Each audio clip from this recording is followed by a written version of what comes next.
कहाँ पर तावीज़ या कोई यंत्र या एमुलेट जिसे कहते हैं, तावीज़ यंत्र या एमुलेट क्यों नहीं लेना चाहिए लाल किताब के अनुसार, और क्यों वो जड़ काट देता है। जैसे पेड़ हो बड़ा, उसको उखाड़ कर फेंक देगा। अगर जिस वर्ष में बुध की पोजीशन अगर 11वें भाव में आ जाए, तो अगर कोई व्यक्ति तावीज़ ले लेता है तो उसकी जड़ कट जाती है, ऐसा लाल किताब में लिखा है। और ये आजमुदा भी है, ये सही भी है। तावीज़ जो होते हैं या यंत्र होते हैं, ये मैंने बनाकर दिखाए हैं यहाँ पर। जैसे 15 का यंत्र है या 32वें का यंत्र है, या कोई और यंत्र जो लेते हैं हम तावीज़, जिससे कि हम सोचते हैं कि भी बहुत भला होगा हमारा।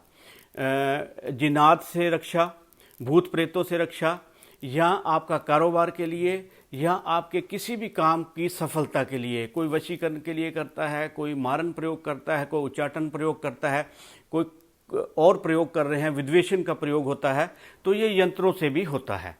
मगर लाल किताब में लिखा है कि भी अगर यंत्र एक खास जगह पर बुध की पोजीशन आने से, बुध अगर किसी 9वें भाव वाला बुध जो है किसी की जन्म कुंडली में अगर 9वें भाव में है, तो वो 11वें भाव में आ जाता है। तो उस वर्ष, सिर्फ उस वर्ष अगर किसी से आपने तावीज़ ले लिया, या आपने कोई ऐसा यंत्र ले लिया जो आप अपनी जेब में रखते हैं, या आप उसको घर में रखते हैं, तो वो आपकी जड़ ही काट देगा।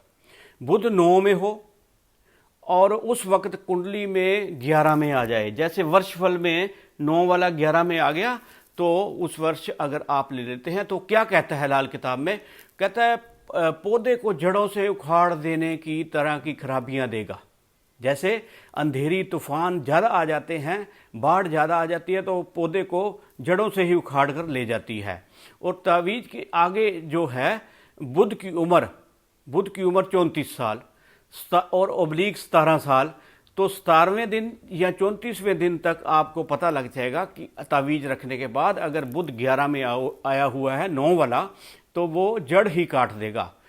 तो तावीज़ जो हैं या यंत्र जो हैं या एमुलेट जो हैं, ये कहाँ से शुरू हुए?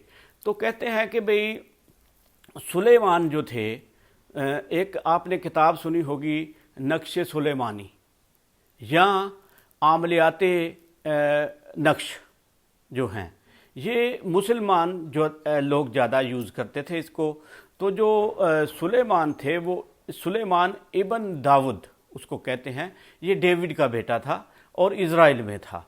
तो कहते हैं कि इसने जिन्नात को काबू किया, जिन्नात जो भूत प्रेत हैं इनको काबू किया हुआ था, और जो भी वो खराबी करते थे किसी को जाकर, जिन्नात हम शैतान को भी बोलते हैं, जिन्नात जो है वो बुरे काम करने वाला माना जाता है।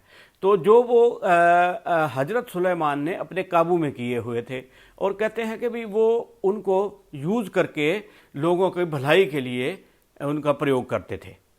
तो उसके पास इतनी ताकत थी, असलियत में तो पता नहीं क्या था, मगर ताकत थी कि वो जिन्नात को भी काबू करके उनसे सहायता लेते थे लोगों की भलाई के लिए।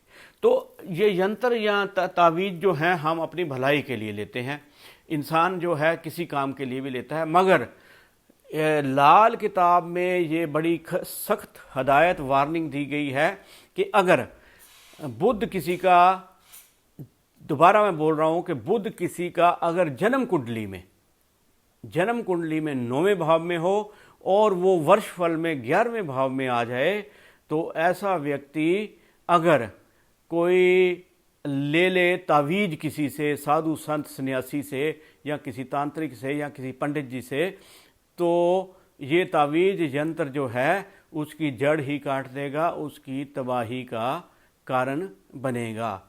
इसलिए सोच समझकर तावीज़ लेना चाहिए और हमेशा अपने पास उसको नहीं रखना चाहिए। तो ये बड़ी हिदायत दी गई है और बड़े भले की बात है। अगर आप ऐसा करते हैं तो आपको नुकसान फ़ायदे की जगह होगा। इसलिए अगर आपका कोई भी इसके बारे में सवाल हो तो आप मेरे से कर सकते हैं। सत श्री अकाल।